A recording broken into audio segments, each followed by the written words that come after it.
Oke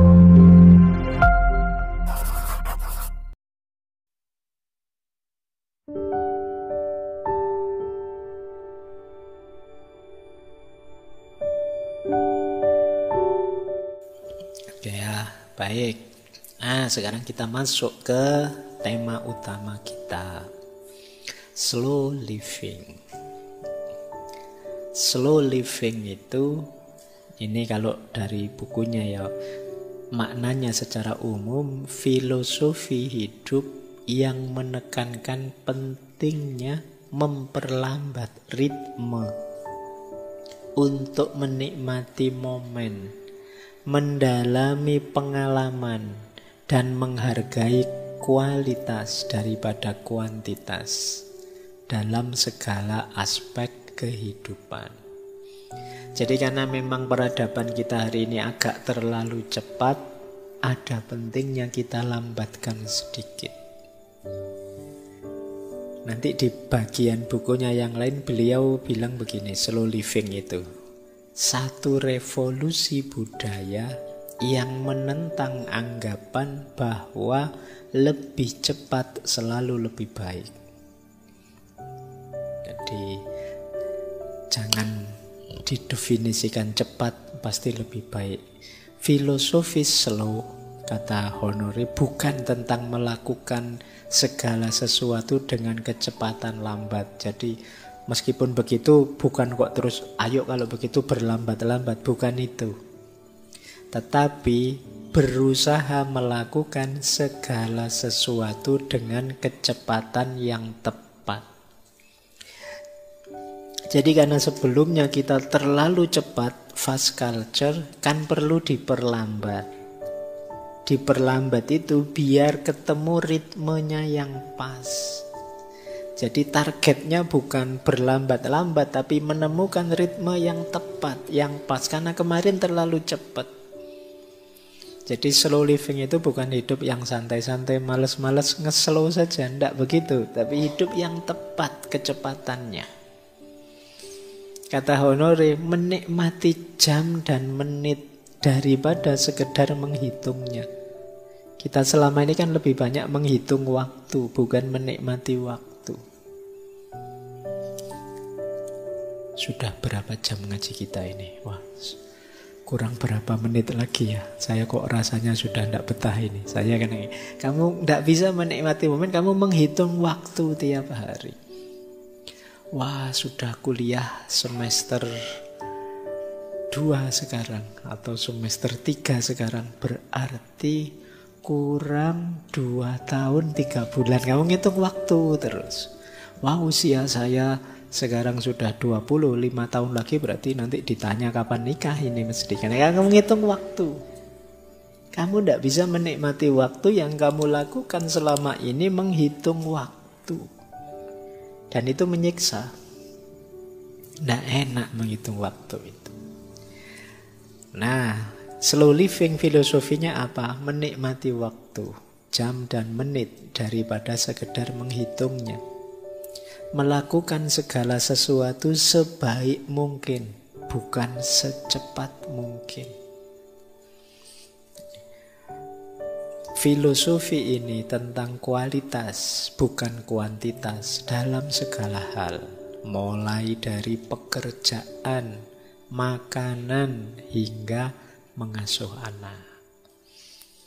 Jadi ini beliau ingin semacam revolusi. Yuk manusia mulai ngerem, manusia mulai melambatkan diri. Jangan terlalu cepat, terlalu ambisius, itu merusak.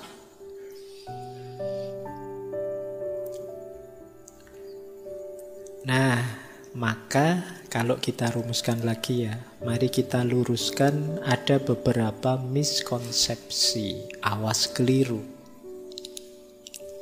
Yang pertama, slow living bukan berarti malas.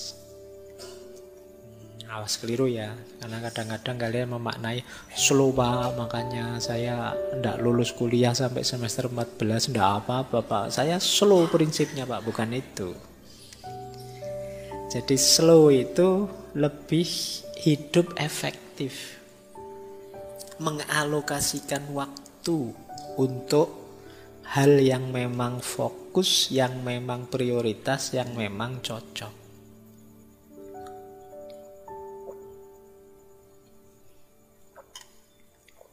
Jadi bukan males. Jadi solo living ini tidak untuk yang males, tapi untuk yang terlalu cepat, untuk mengurangi kecepatannya. Ya meskipun ada yang bilang, tapi males itu kadang-kadang penting loh Pak. Ya. Ada satu buku yang menjelaskan begini, alhamdulillah masih ada orang males. Paling tidak ada orang yang tidak ikut menyumbang kekacauan dan kerusakan di muka bumi. Iya, kemarin kan kita belajar ekologi bulan lalu itu betapa agresifnya manusia karena ambisinya, cita-citanya, keinginannya terus bikin kerusakan ini, kerusakan itu. Nah, paling tidak orang males itu tidak ikut andil merusak dunia ini. Wong dia ndak ngapa-ngapain kok. Itu jasanya paling ndak itu ya. Oke. Meskipun jangan kamu pakai alasan, nanti ini dipakai alasan, Pak. Saya males itu ya mending, Pak. Saya ndak ikut andil ngerusak gitu. Oke, jadi slow living bukan berarti males. Yang kedua, slow living bukan berarti menunda. Waktunya kerja ya kerja saja, tapi ngerti ritmenya. Jangan tergesa-gesa, juga jangan ditunda. Kalau memang sudah waktunya action, action. Kita pilih yang paling cocok, waktu yang paling tepat, durasi yang paling sesuai untuk kita. Kita tahu kapan dikerjakan, kapan istirahat. Jadi bukan menunda. Dan juga bukan, nanti ada yang bilang slow living itu kan mungkin gaya hidup cocoknya ya di pedesaan-pedesaan, Pak, daerah dalam. Ini gaya hidup yang penting untuk semua orang. Siapapun perlu gaya hidup yang tepat seperti ini, kata Honor, di kota maupun di desa. Jadi kalau dulu kesannya yang nge-slow itu orang desa, ya mungkin orang desa sudah menjalankan serba sedikit konsep slow living ini, bisa menikmati hidup, bisa mindful. Harusnya gaya di desa menulari yang kota, tapi kan sekarang kebalikannya, gaya kota nular ke desa. Orang desa sekarang tidak kalah ambisius, tidak kalah kemerungsungnya dengan orang kota, tidak kalah fastnya peradabannya. Kalau tidak percaya kalian nanti yang kuliah di sini waktu pulang kampung mesti kaget-kaget. Perubahannya cepat juga di desa kita itu. Nah, jadi ini tidak desa, tidak kota. Jadi tidak hanya untuk negara maju, tapi juga untuk kita. Kita kan sebenarnya juga sudah maju ya. Insya Allah. Iya kan, harus optimis kita. Baik, jadi ini miskonsepsi. Banyak yang salah paham terhadap slow living. Bukan malas, bukan menunda-nunda, juga bukan cocoknya di pedesaan saja. Kata Karl Honore, bersikap lambat berarti mengendalikan ritme hidup sendiri. Engkaulah yang memutuskan berapa cepat harus melangkah dalam konteks apapun. Jika hari ini aku ingin melangkah cepat, aku akan melangkah cepat. Jika besok aku ingin melangkah lambat, aku akan melangkah lambat. Yang kita perjuangkan adalah hak untuk menentukan tempo sendiri. Kita yang tahu siapa diri kita, kapan kita kuat, sejauh mana kita mampu, kapan kita harus istirahat, kita kan yang tahu. Ayo kita putuskan, kita tentukan sendiri. Jangan mau dijajah, diarahkan, diatur tanpa kita pertimbangkan daya dan kekuatan kita. Ini yang diinginkan oleh Honore. Inilah nanti yang disebut slow living. Oke, kita lanjutkan. Sekarang prinsip-prinsipnya. Dari buku-bukunya Honore, kalau saya simpulkan, setidaknya ada 10 prinsip pokok dari slow living. Jadi kalau kalian ingin hidup yang slow, perhatikan 10 ini. Yang pertama, kesadaran. Yang tadi kita sebut mindful tadi. Mari hidup secara sadar. Untuk yang pertama ini ya kita banyak belajar misalnya dari Socrates tentang self-awareness, tuntutan untuk mengenali diri, menyadari diri. Siapa aku? Apa kelemahan-kelebihanku? Aku tipe orang yang seperti apa? Ini kesadaran-kesadaran diri. Di situ nanti kita bisa ngukur, oh saya mampunya sejauh ini. Kalau kerja fisik seperti ini ya saya bisanya yang selevel ini dan seterusnya. Jadi ini yang pertama, kesadaran. Yang kedua, keseimbangan. Jadi slow living itu seimbang. Jangan fokus nyari kesenangan fisik saja, lupa kepuasan batin kita. Atau mengejar ambisi kepuasan batin saja, lupa kesehatan fisik kita. Harus seimbang. Pikiran, mental kita, jasmani kita, rohani kita itu harus seimbang. Semuanya kita urusi dengan baik.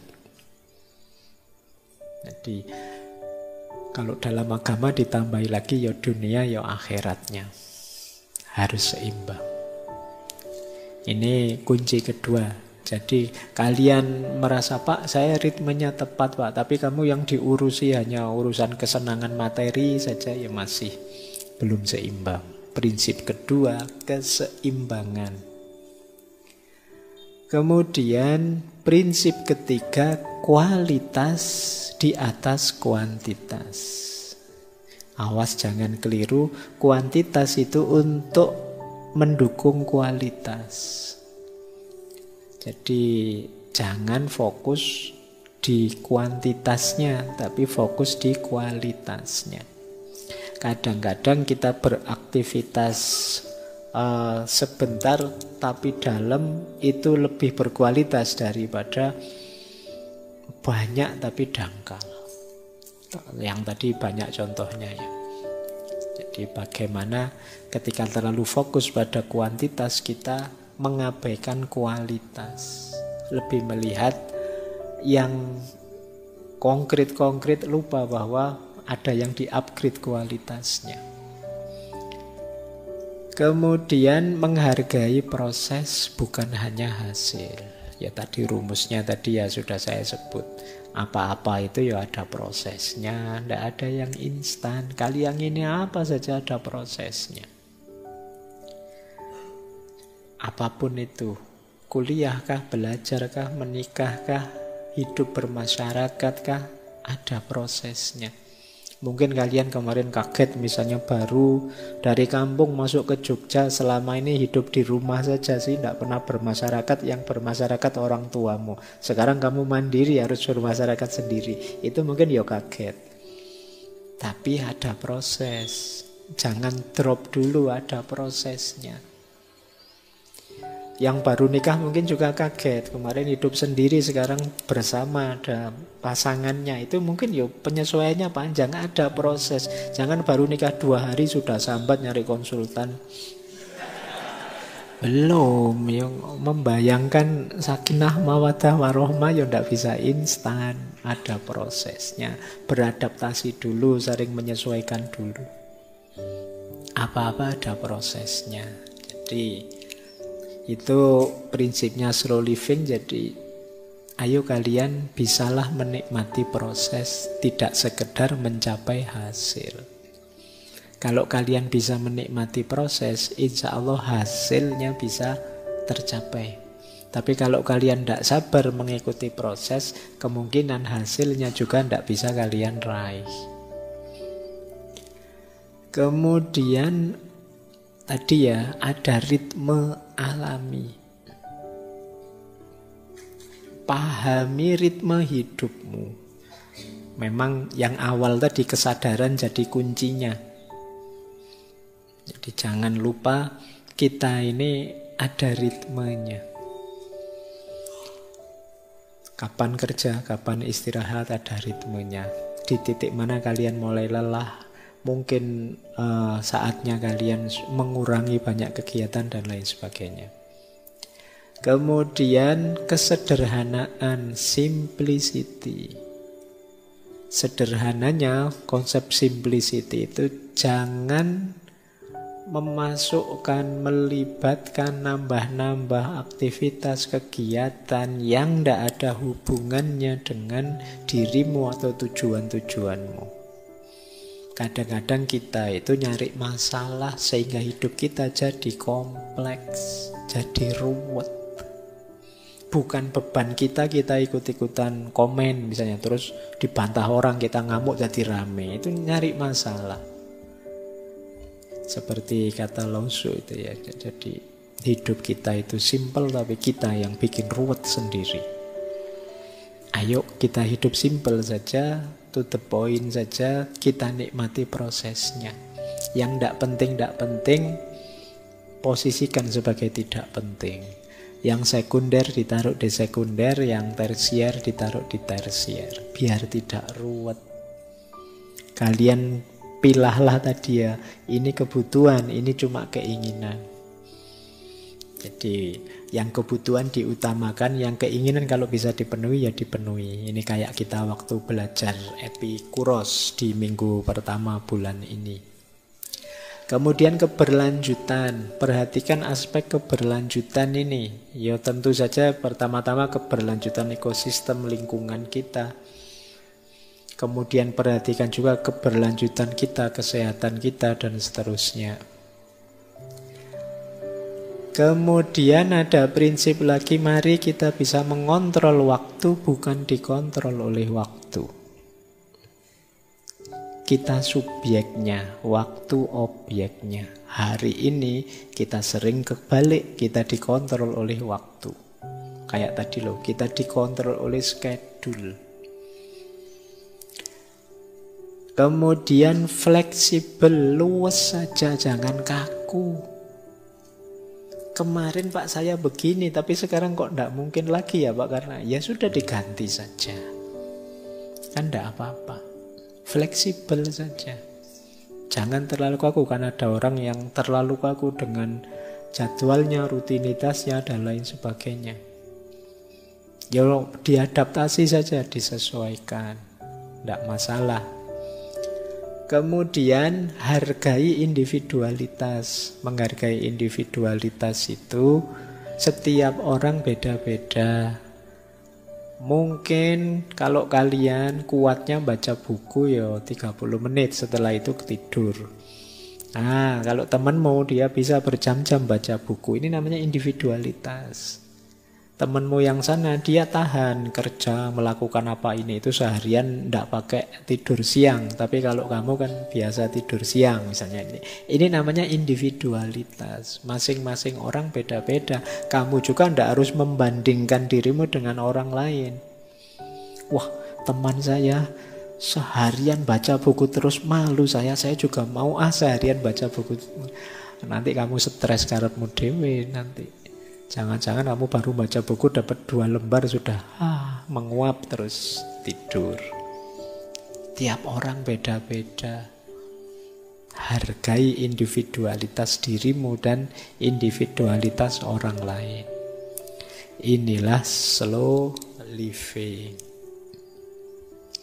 Kata beliau, manfaat besar dari memperlambat langkah adalah mendapatkan kembali waktu dan ketenangan untuk membuat koneksi yang bermakna, baik dengan orang lain, dengan budaya, dengan pekerjaan, dengan alam, dengan tubuh dan dengan pikiran kita sendiri. Jadi kalau kita agak slow down, kita agak memperlambat sedikit, kita lebih tenang. Kemudian kita sekarang dapat waktu untuk lebih intim, lebih intens membangun kebersamaan dengan orang lain dan juga lingkungan sekeliling kita dan juga dengan diri kita sendiri.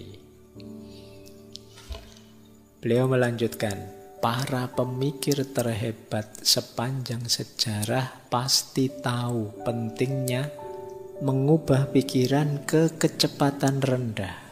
Jadi orang-orang besar itu pasti ngerti pentingnya slow living ini. Buktinya apa? Misalnya Charles Darwin menggambarkan dirinya sebagai pemikir yang lambat. Einstein terkenal karena suka nongkrong, saya bilang tadi kayak ngelamun berjam-jam menatap angkasa di kantornya di Universitas Princeton. Jadi orang-orang besar itu pasti kunci keberhasilan mereka adalah mereka bisa hidup dengan ritme yang tepat sesuai diri mereka masing-masing. Nah, kelemahan kita diburu-buru oleh fast culture tadi. Ini pentingnya sekarang kita belajar untuk memperlambat ritme.